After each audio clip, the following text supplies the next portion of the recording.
हमारी संस्कृति, हमारे संस्कार सदा रहें हमारे साथ। सब्सक्राइब करें तिलक। हे केशव, एक ओर तो तुम मुझे ये सिखा रहे हो कि ये रिश्ते नाते सब चंद दिनों का दिखावा है, और दूसरी ओर अभी अभी तुमने ये कहा कि संबंधों और रिश्तों से ही भावनाओं का स्रोत फूटता है।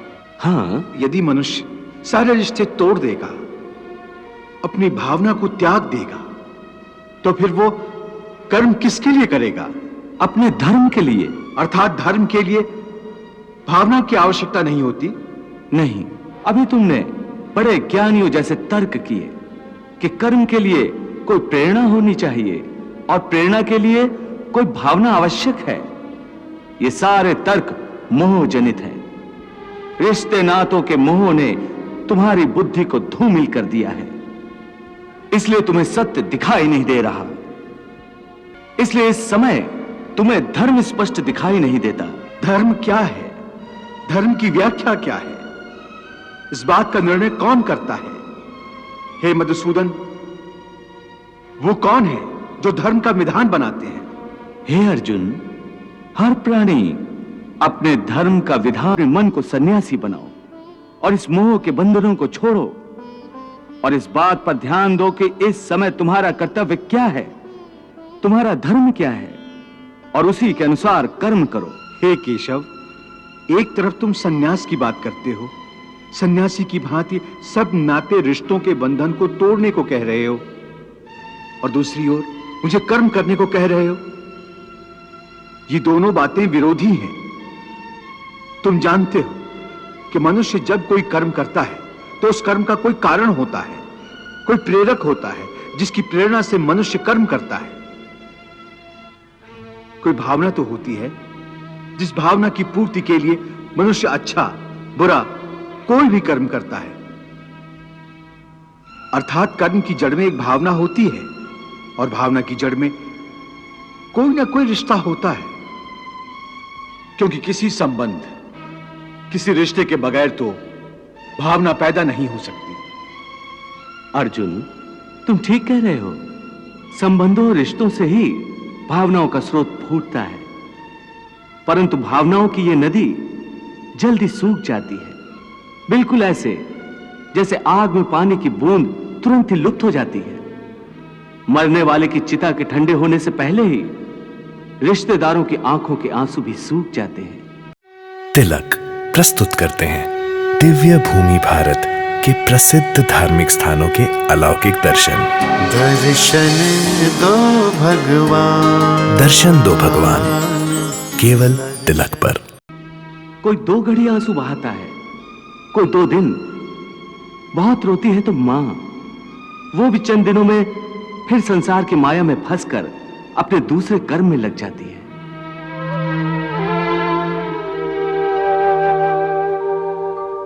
पार्थ इस लोक का कोई पदार्थ रे, संग तेरे परलोक न जाए। पिछले जन्म का कोई नाता अगले जन्म में याद न आए।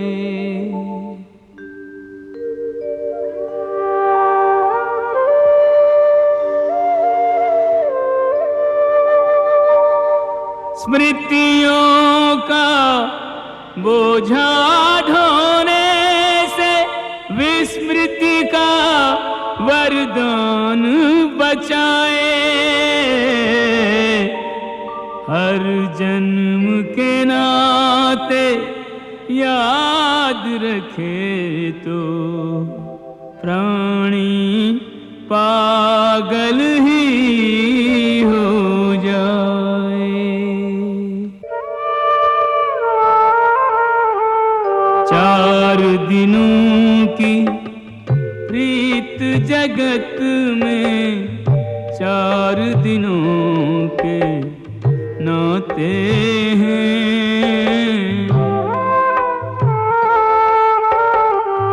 पलकों के पर्दे पड़ते ही सब नाते मिट जाते हैं।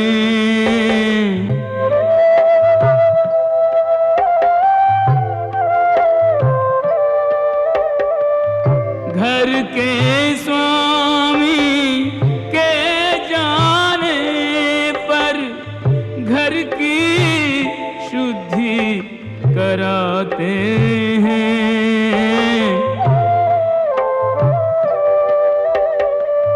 घर के स्वामी के जाने पर घर की शुद्धि कराते हैं।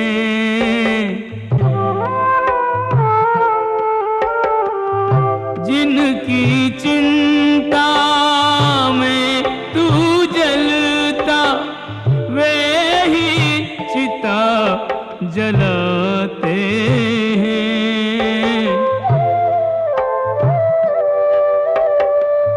जिनकी चिंता में तू जलता वे ही चिता जलाते हैं। जिन पर रक्त बहाए जल सम जल में वही बहाते हैं।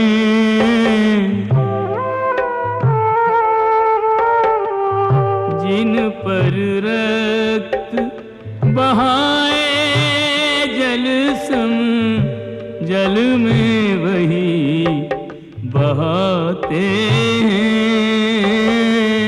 पिंड दान कर प्रेतात्मा से अपना पिंड छुड़ाते हैं।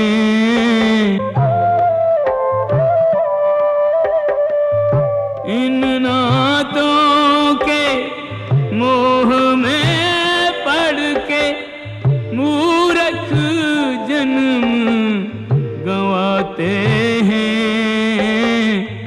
तोड़ इन नातों की बेड़ी जो कायर तुझे बनाते हैं।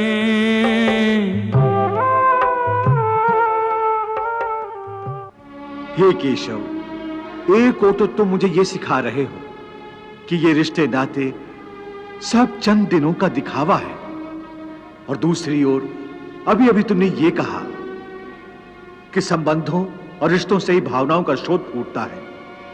कहा था ना? हाँ। और मैंने ये कहा था कि कर्म करने के लिए किसी न किसी भावना का होना जरूरी है, और भावना के लिए रिश्ते नातों की आवश्यकता है, क्योंकि किसी न किसी रिश्ते की जड़ से ही तो भावना पैदा होती है। इसलिए यदि मनुष्य सारे रिश्ते तोड़ देगा, अपनी भावना को त्याग देगा, तो फिर वो कर्म किसके लिए करेगा? अपने धर्म के लिए। धर्म के लिए? हाँ, अपने धर्म के लिए। अर्थात धर्म के लिए भावना की आवश्यकता नहीं होती? नहीं, धर्म के लिए भावना की नहीं, बल्कि अपने कर्तव्य के ज्ञान की आवश्यकता है। इस बात की आवश्यकता होती है कि मनुष्य समझ ले कि उस परिस्थिति में उसका कर्तव्य क्या है। भावना तो कई बार कर्तव्य के रास्ते में आ जाती है, मनुष्य को कमजोर कर देती है। जैसे इस समय तुम्हारी भावनाओं के कारण तुम्हारे मन में जो मोह उत्पन्न हो गया है, वो तुम्हें कर्तव्य के रास्ते से भटका आ रहा है। इसलिए शास्त्र कहता है कि कर्तव्य भावना से ऊंचा है। अभी तुमने बड़े ज्ञानियों जैसे तर्क किए कि कर्म के लिए कोई प्रेरणा होनी चाहिए और प्रेरणा के लिए कोई भावना आवश्यक है। ये सारे तर्क मोह जनित हैं। रिश्ते नातों के मोह ने तुम्हारी बुद्धि को धूमिल कर दिया है, इसलिए तुम्हें सत्य दिखाई नहीं दे रहा।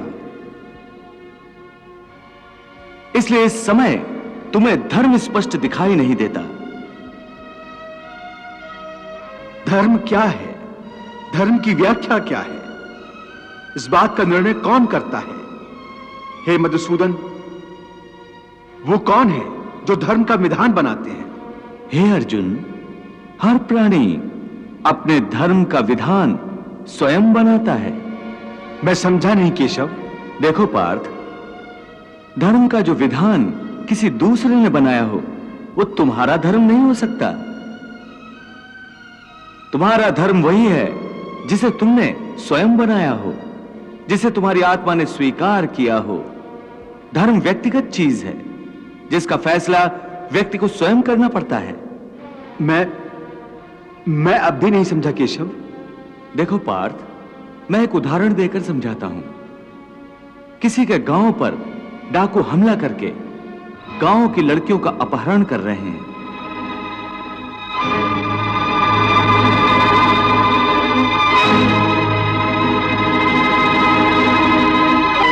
उसी समय किसी का पिता मृत्युशैया पर पड़ा जीवन की अंतिम सांस ले रहा है और पुत्र से बार बार पानी का एक एक घूंट मांग रहा है।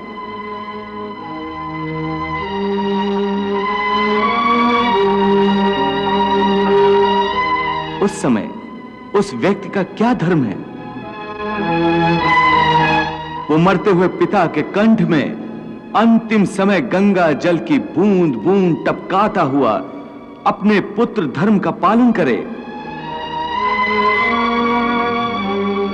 या उसके गांव की लड़कियों पर जो संकट आ गया है उनकी रक्षा के लिए तलवार उठाकर उन डाकुओं का मुकाबला करे और आवश्यक हो तो जान भी देकर अपने गांव की इज्जत बचाए।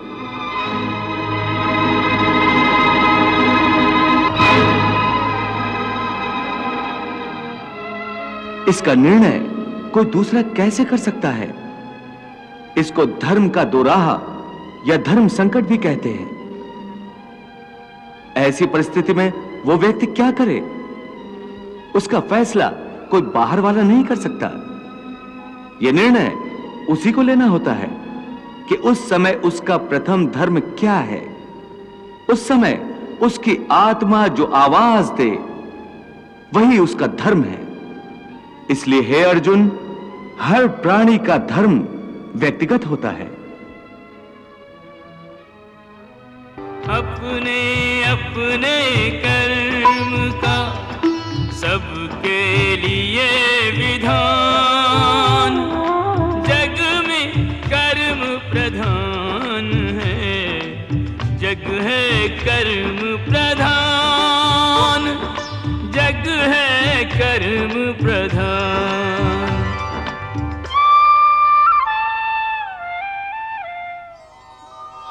हे पार्थ, मैंने यहां तक जीवन मृत्यु की वास्तविकता बताई है कि केवल शरीर ही नश्वर है, आत्मा अनंत और अनश्वर है जो शरीर के मारे जाने पर भी नहीं मरती है।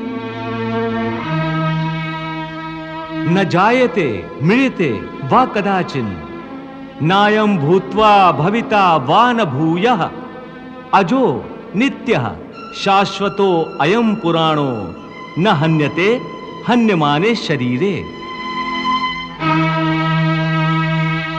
जो इस आत्मा को मरने वाला समझता है या जो इसे मारने वाला समझता है वो दोनों ही अज्ञानी हैं, क्योंकि आत्मा न तो किसी को मारता है और न किसी के द्वारा मारा जा सकता है। इसलिए किसी के मरने या मारने का शोक किए बिना तू अपना कर्तव्य कर। तेरा धर्म युद्ध करना है, तू अपना धर्म समझकर युद्ध कर।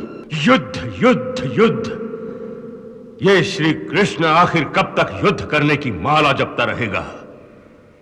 यदि अर्जुन युद्ध करना नहीं चाहता तो उसे इस तरह युद्ध करने के लिए विवश करना क्या उचित है? उचित तो यह भी नहीं है महाराज कि कोई योद्धा युद्ध भूमि पर जाए और युद्ध करने से ही इनकार कर दे। ये तो ऐसा ही हुआ कि कोई माझी नाव में सबको बैठाकर बीच समुद्र में ले जाए और फिर कहे कि मैं अब ये पतवार रख देता हूं, अब नाव नहीं चलाऊंगा। तो इससे कृष्ण को क्या नुकसान? आत्मा को अमर बताकर भावनाओं की वर्षा में भीगे हुए अर्जुन के कोमल मन को क्यों पत्थर बना रहा है? यदि आत्मा अमर है तो क्या यह आवश्यक है कि युद्ध करके युद्ध भूमि को हजारों लाखों लाशों से ढक दिया जाए? इससे किसी को क्या लाभ पहुंचेगा? महाराज, युद्ध में हानि तो कौरवों और पांडवों दोनों को ही उठानी पड़ेगी, परंतु इस युद्ध का अंतिम लाभ किसे पहुंचेगा ये तो युद्ध के बाद ही पता चलेगा। और यदि अर्जुन के हथियार रख देने के कारण युद्ध ही न हो तो इसका लाभ निश्चित ही। हाँ महाराज, तब तो निश्चित ही इसका लाभ कौरवों को पहुंचेगा और उन्हें पांडवों को उनका राज लौटाना नहीं पड़ेगा। ठीक है, ठीक है। हे मधुसूदन, तुम बार बार इस बात पर जोर दे रहे हो कि मन पर पूरी तरह काबू पा लो तो मुक्ति के द्वार खुल जाएंगे, परंतु मन को वश में करने का कोई सरल साधन भी है? साधन तो अवश्य है, सरल भी है, परंतु बड़ा दुष्कर भी है। सरल भी, दुष्कर भी, इसका क्या अर्थ है केशव? इसका अर्थ है कि यदि तुम धीर मति वाले हो, दृढ़ निश्चय वाले हो, तो यह काम सरल है, और यदि तुम्हारी मति धीर नहीं है तो दृढ़ निश्चय नहीं कर सकोगे, और दृढ़ निश्चय नहीं कर सकोगे तो जन्म जन्मांतर तक भटकते रहोगे। यह दृढ़ निश्चय कैसे हो सकता है? विश्वास से। किसमें विश्वास से? परमात्मा में विश्वास से, सत्य में विश्वास से, अपने धर्म में विश्वास से। जब अपने धर्म अर्थात कर्तव्य को जान लोगे तो फिर दृढ़ निश्चय होकर अपने धर्म पथ पर, अपने कर्तव्य पथ पर आगे बढ़ोगे।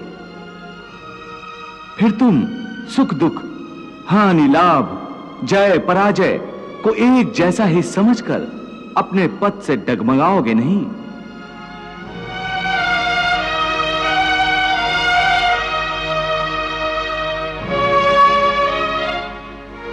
हे अर्जुन, तुम शिष्य बनकर मेरी शरण में आए हो, इसलिए यहां तक मैंने तुम्हें ज्ञान योग अथवा सांख्य योग की शिक्षा दी है। अब मैं तुम्हें कर्म योग के विषय में वो गूढ़ विधि बताऊंगा जिसके द्वारा तू कर्म करता हुआ भी कर्म के बंधनों से मुक्त रहेगा।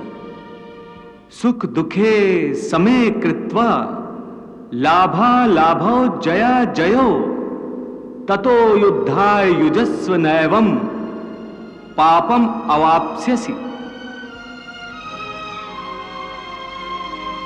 पार्थ जय पराजय और लाभ हानि सुख दुख को कर ले स्वीकार आज तू समान भाव से। रण अलभ्य लाभ इससे वीर को न वंचित रख, तन सज्जित होने दे रण प्रदत्त घाव से। शस्त्र हैं खिलौने युद्ध भूमि खेल का आंगन, क्षत्रिय तो होते हैं युद्ध प्रिय स्वभाव से। होकर कटिबद्ध धर्म युद्ध हेतु प्रस्तुत हो, यूं तू बच जाएगा पाप के प्रभाव से। यूं तू बच जाएगा पाप के प्रभाव से। इस प्रकार सुख दुख, लाभ हानि, जय पराजय अथवा हार जीत को एक समान समझकर केवल इसलिए युद्ध करो क्योंकि इस समय युद्ध करना तेरा कर्तव्य है। और यदि इस मानसिक वृत्ति से इसे अपना धर्म समझकर युद्ध करोगे तो तुम्हें उसका पाप नहीं लगेगा। ये क्या कह रहे हो केशव कि युद्ध करके पाप नहीं लगेगा? युद्ध में तो इतनी हिंसा होगी, लाखों प्राणियों की हत्या होगी, फिर मनुष्य उसके पाप से कैसे बचेगा? यदि कोई भी कार्य निष्काम कर्म योग की रीत से किया जाए तो ना उसका पाप लगता है और ना उसका पुण्य मिलता है।